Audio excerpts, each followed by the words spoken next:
We're back. Okay. All right, some quick, sharp questions.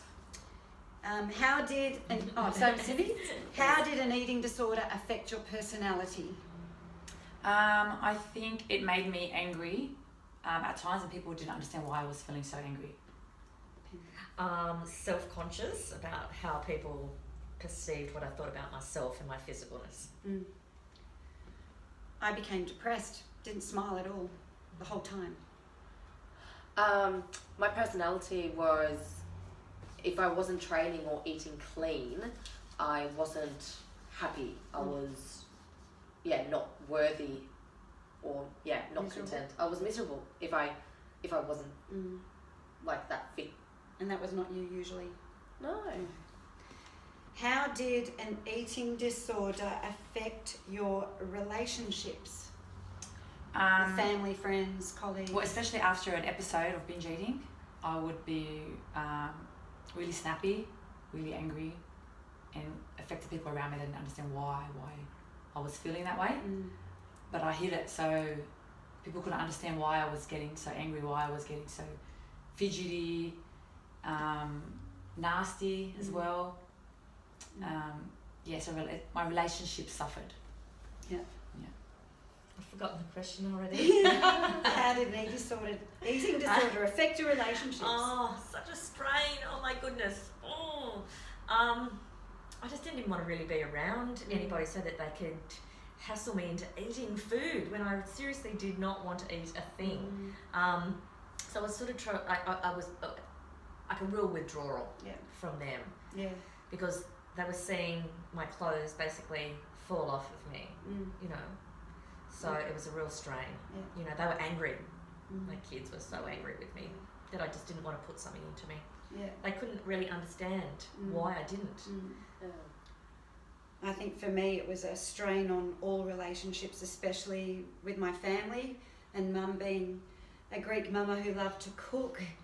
You know, it was really hard on them because they didn't know how to deal with this massive problem that became everybody's issue within the family.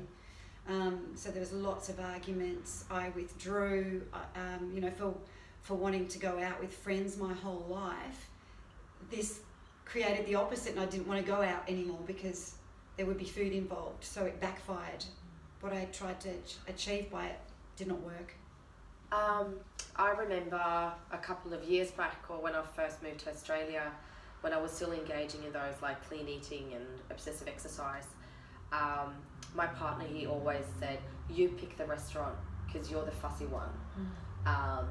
I remembered going to the local pub and I had broccoli in a Ziploc bag and a tin of tuna because I couldn't eat the food that was served at the local pub because it was literally like steak and chips and things like that. So I got labelled as the fussy one or the fussy eater. So did that affect your relationship with him?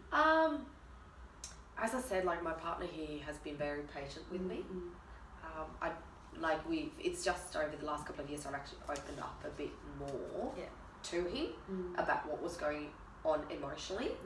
He only saw the behaviours that I engaged in. And not understanding what's going on. No, probably not understanding because I didn't open up about what was going on the inside. He just saw the behaviours. Yeah.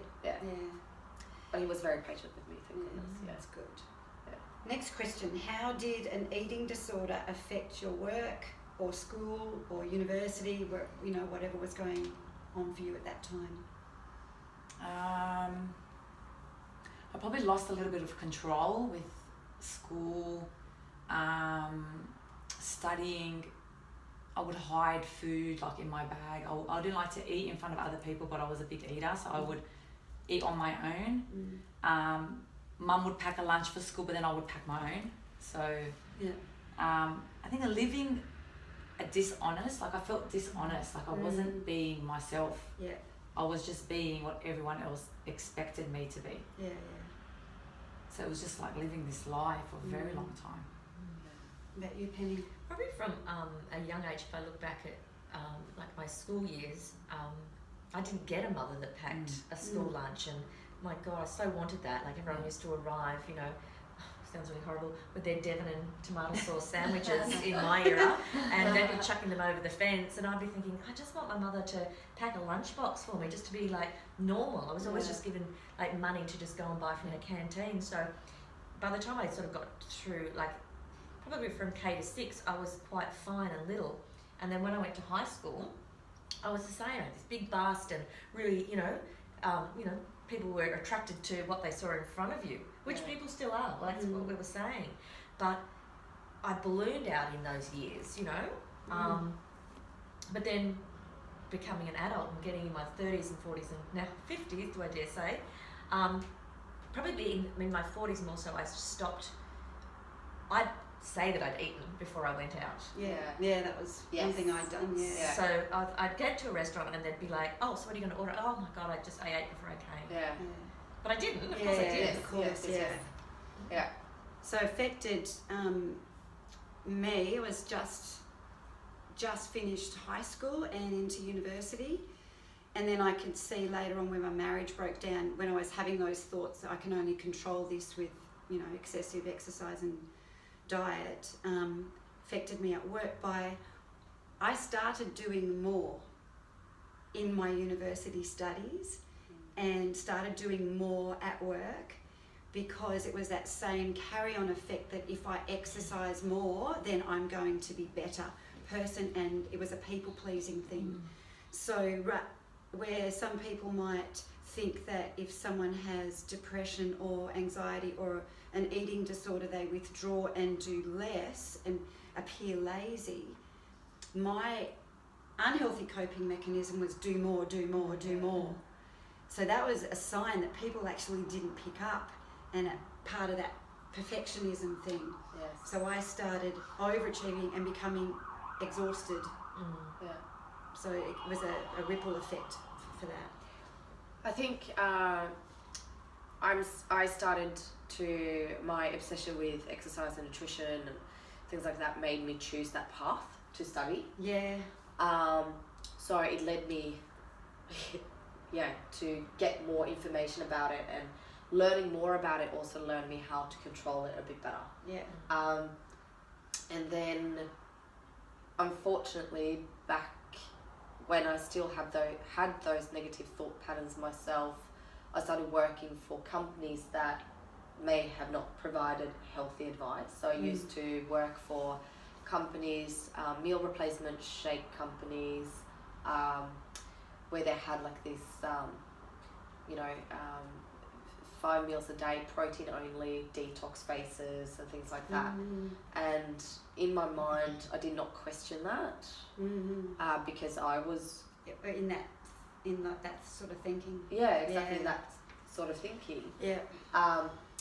And then I've done bodybuilding as well, and I used to follow like a very strict, rigid meal plan. And in my mind, I did not question that either, because I thought in order to look one way or in order to achieve those results, I had to punish myself. I had to suffer. Obviously now I'm older and wiser and I know better. And so obviously educating people opposite to seafood for what it is something that I'm really passionate about. And the last question, what did an eating disorder do to your identity or sense of self?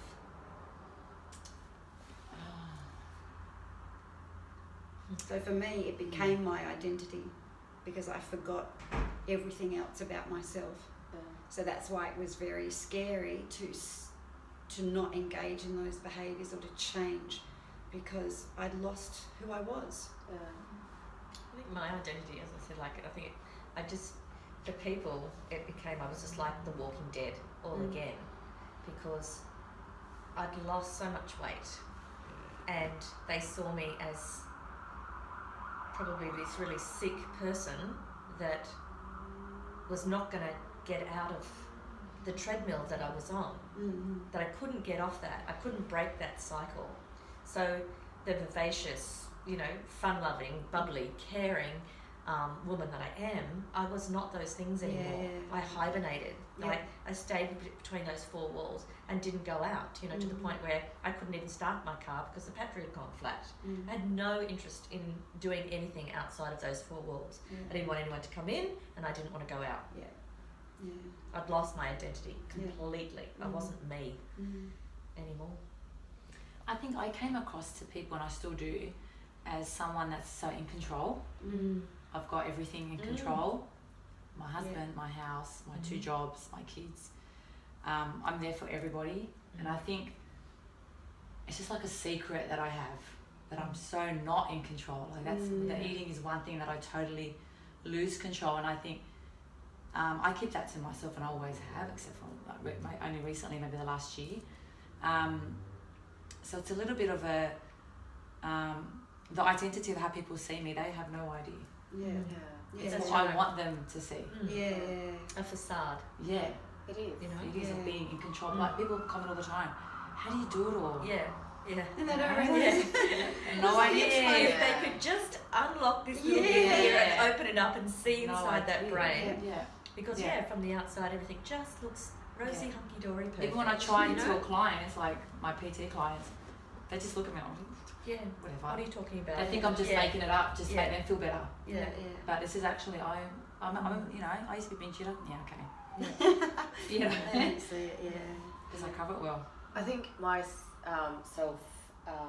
my sense of self was definitely affected by my behaviours.